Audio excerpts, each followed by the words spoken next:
Hello and welcome back to the channel. I am Muriel, and in this video I will be doing a tier list ranking all of the fiction I read during the first half of this year, 2024. So all the books I read from January to June, and including June. A quick reminder that with these tier lists I always try and do my best to match the tier in which I place a book with the numerical rating I gave it, but sometimes it might not be a one-to-one correspondence because I kind of try and prioritize just gut feeling about books here and just sheer enjoyment, although my enjoyment also depends on how good theming, world building is, etc, etc. But so yeah, that's how I roll with these tier lists. So we start with Fyodor Dostoevsky's Crime and Punishment, which I believe I read in February or something. So I was not a big fan of that. I was honestly very underwhelmed and kind of disappointed. Maybe not disappointed, just very underwhelmed. It wasn't bad. It wasn't particularly good for me. I think it might have been a 6 out of 10. Did not like the main character and his whole deal at all. Did not like the Christian morality shtick. I guess the portrayal of violence was kind of interesting given it's a 19th century novel, and there was some theming on the sociology and psychology of crime that wasn't bad, but given the book's reputation I expected a lot more. So this is going to go sorry classics fans and Russian literature fans, but yeah, this is going to go in C tier for me. Then we have The Portrait of Dorian Gray, written by Oscar Wilde. This was a reread for me this year. I first read it like 15 plus years ago. I still enjoyed it, perhaps not quite as much as I did the first time I read it, and I'm pretty sure I read this during the spring, but so I love the gothic aesthetics, is what I'm going to call it, and the slight speculative horror element, that I still really enjoyed. Then when it came to the actual character of Dorian Gray, I felt there was something missing in terms of character work, although there's kind of a reason for that, I suppose. And the theming on aesthetics and hedonism and all of that, it was alright, just not really my thing. And I do think it was a tad overlong, actually. I think it could have been tightened on those gothic and slightly supernatural vibes. I mean, that would have been my preference, but it's fine. This was a 7 out of 10, so I'm going to put it in, yeah, B tier. Then we have Jo Walton's Among Others, which I read in May, I believe. This was my first ever Jo Walton. And again, I liked this one. I didn't love it. It did have a gentleness, a luminescence to it that I found very cozy and relaxing. It's set in rural England and Wales. I found the main character interesting, kind of neurodivergent coded, which I liked, but then also I didn't relate to her ultimately all that much, which was a bit disappointing for me. What I really loved about this one, though, is that it's kind of an ode to loving books and reading, and especially speculative fiction, and then an ode to nerd communities and SFF fandoms, and all of that just came very strongly through the page, and it felt very loving, genuinely loving, and I was like, I'm here for this.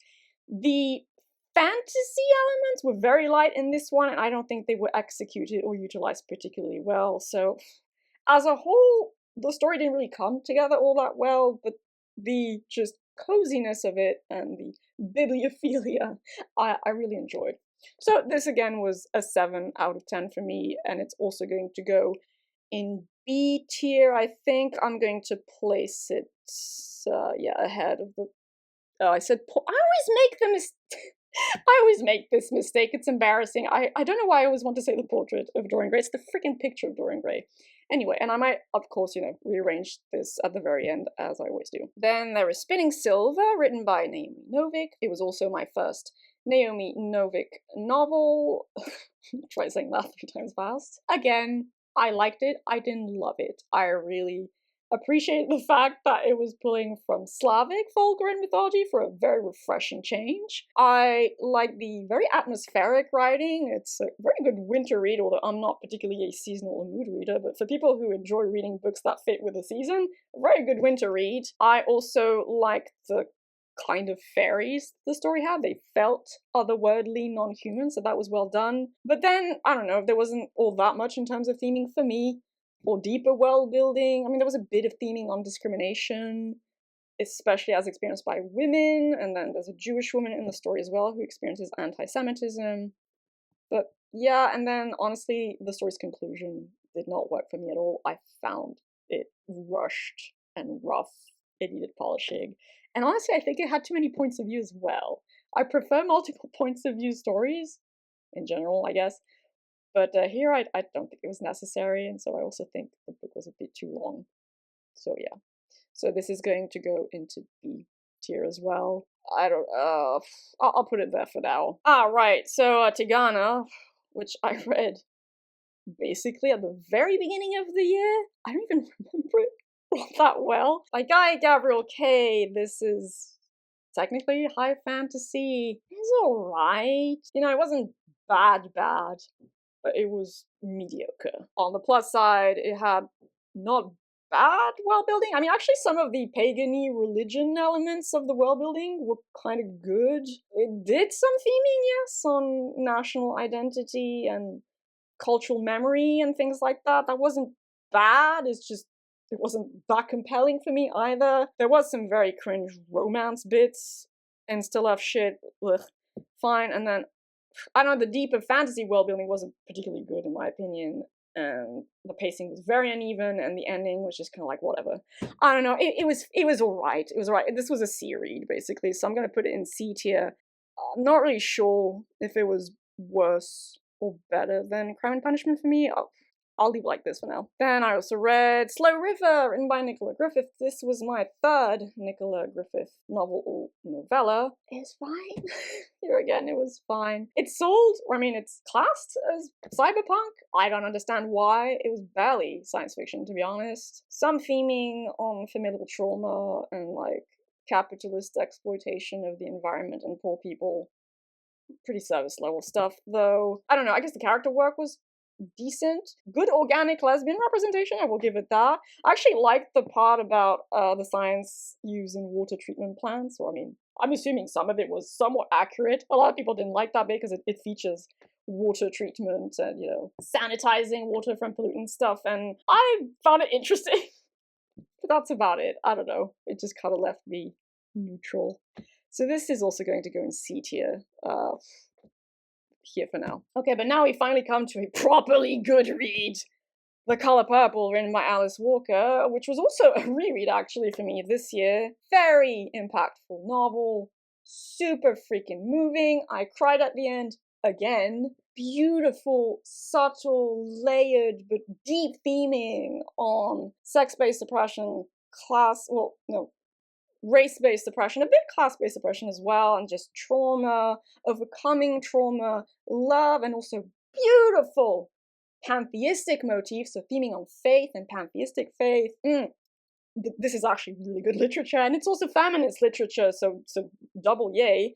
So this is going in A tier, most definitely. This was an 8 out of 10 read for me, and that's where it belongs. Changing gears a bazillion percent. I read Pounded by the Pound, turned gay by the socio-economic implications of Britain leaving the European Union. Yeah, by Chuck Tingle. I liked it. You know what? Yeah, I liked it. I'm not even gonna lie about this. I enjoyed it. It is extremely silly, absurd, speculative, kinda, yeah, gay smut, but it's funny because it's so ridiculous. But it very much is smut though, like there's full-on explicit gay sex in there, which, I mean, not really my thing, but, you know, to each their own. But it was extremely funny. So you know what, for what it was, I'm gonna put it, I was gonna put it in A tier, but now I don't know if I can do it. I will put it here for now. I might change it though, because it kind of feels wrong. Ah yes, and then we come to Railsea, written by China Mieville. This was so much fun, delicious, creative, imaginative, playful goodness. Honestly, one of the best things I've read this year so far. I think I described it as ultimately ideas-driven fantasy that feels primarily entertainment-driven because the ideas points are all kind of channeled into just sheer wild world building. But it was just so good. It was just an entertaining story, but with such creative and thoughtful, intelligent world building. And it pays homage to Moby Dick, and Roadside Picnic. And I love this one so much. Giant moldy warps for the win, and a sea of rails, and creepy eldritch aliens in the sky. It was wild. It was wild. But I was so there for it. Ah, yes, more of this, please. And it was China Mieville, so the prose was just anyway. So this it was a 7.5 out of 10 for me, but you know what? That just makes it go into A tier.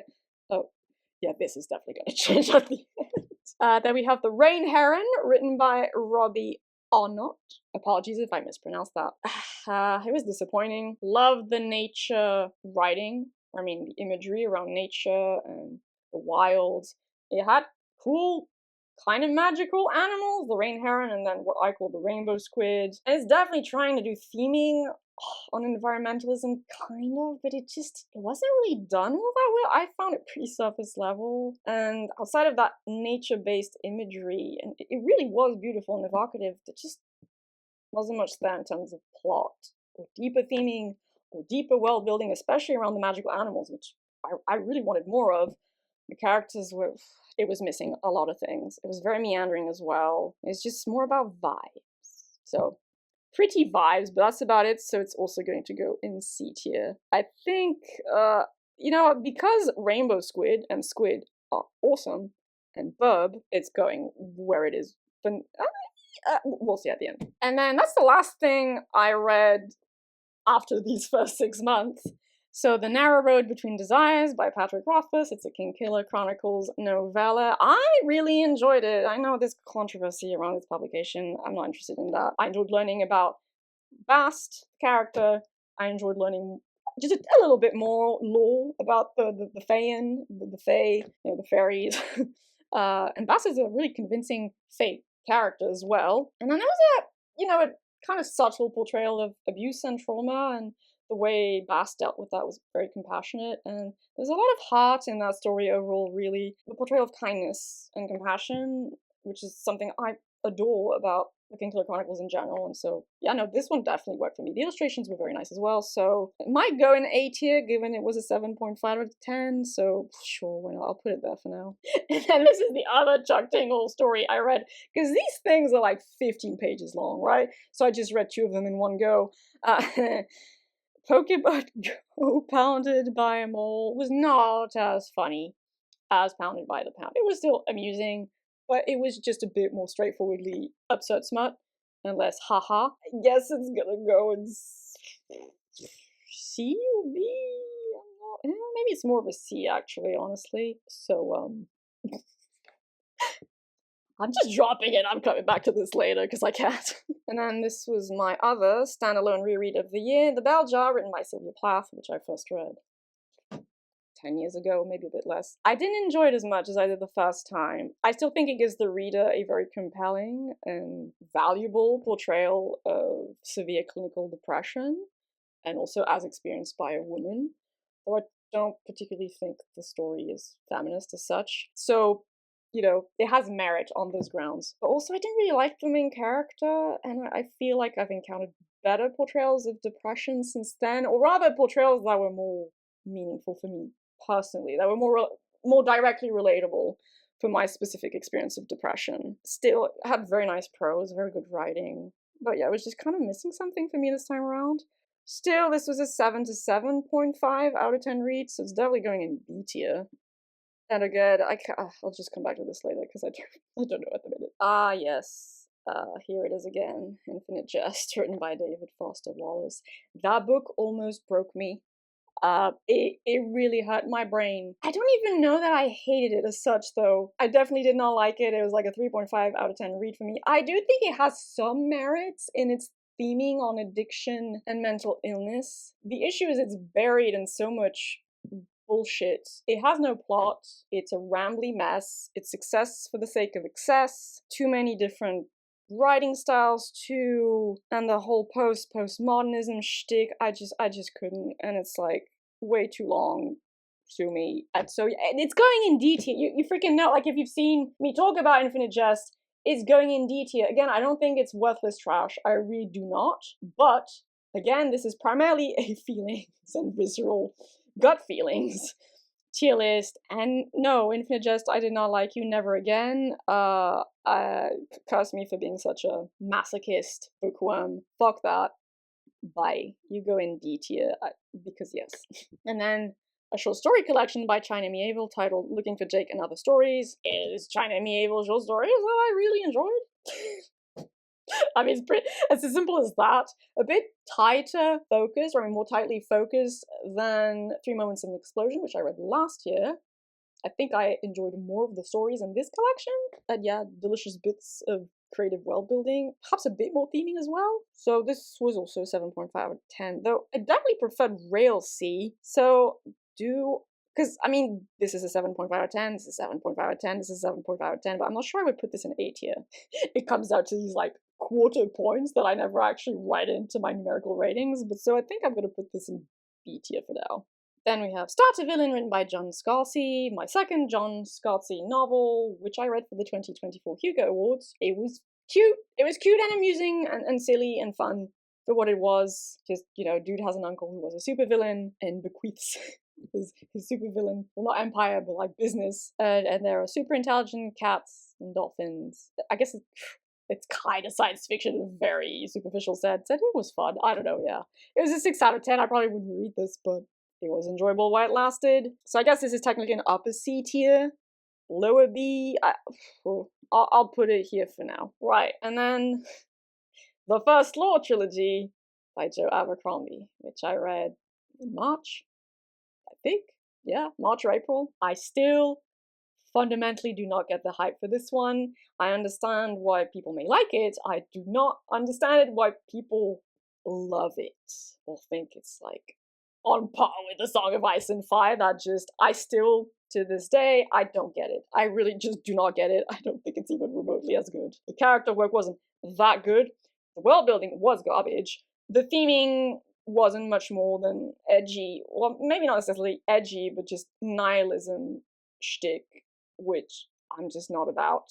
And outside of that, there wasn't much there for me to engage with, and it was too long. The pacing was fucked. It is fine. It wasn't offensively bad either, but I didn't like it. I liked bits of it, but overall, I can't say that I liked it, though it wasn't bad either. It was just mediocre.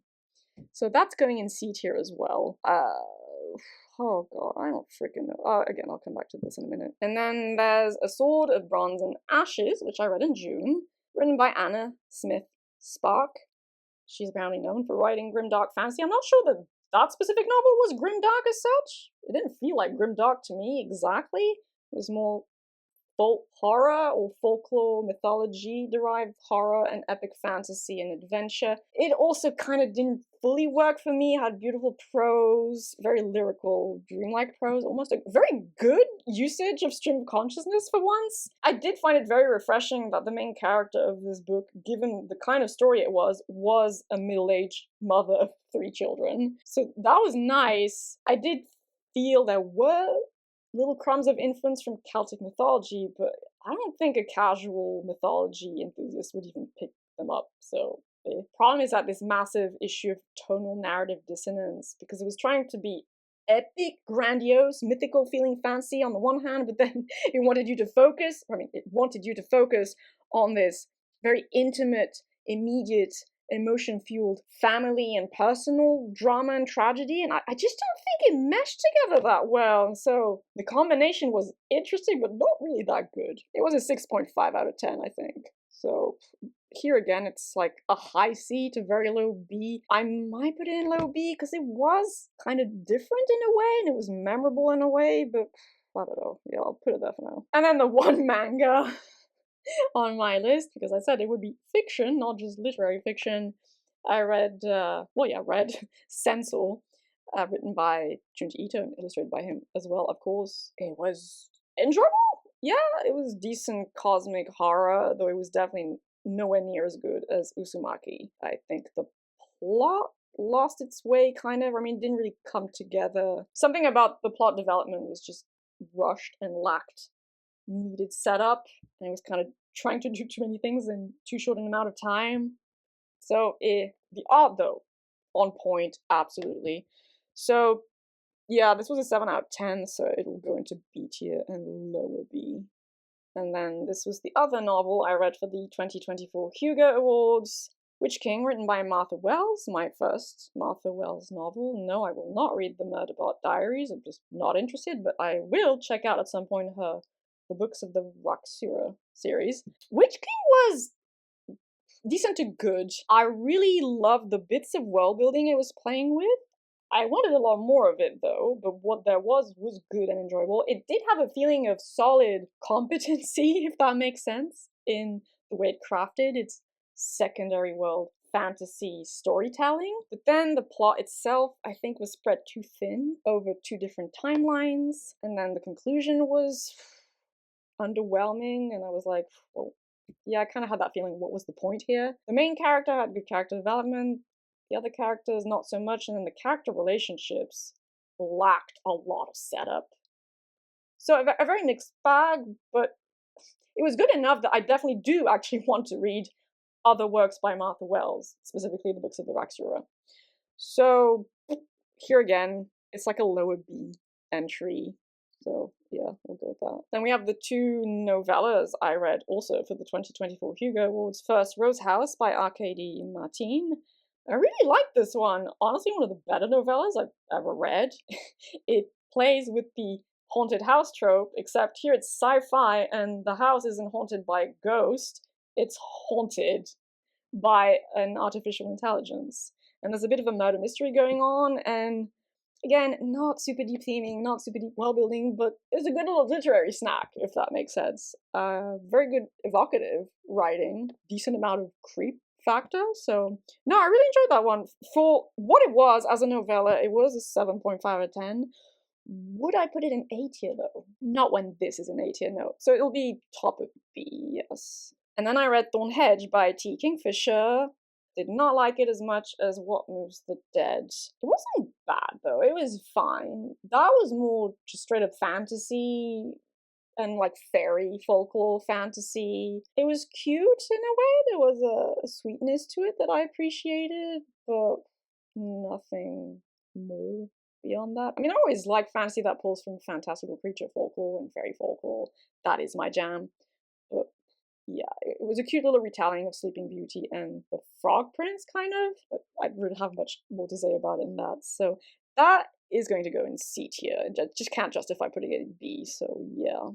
And finally, I almost forgot I read this one, because honestly, it was a meme read, straight up. It was a meme buddy read.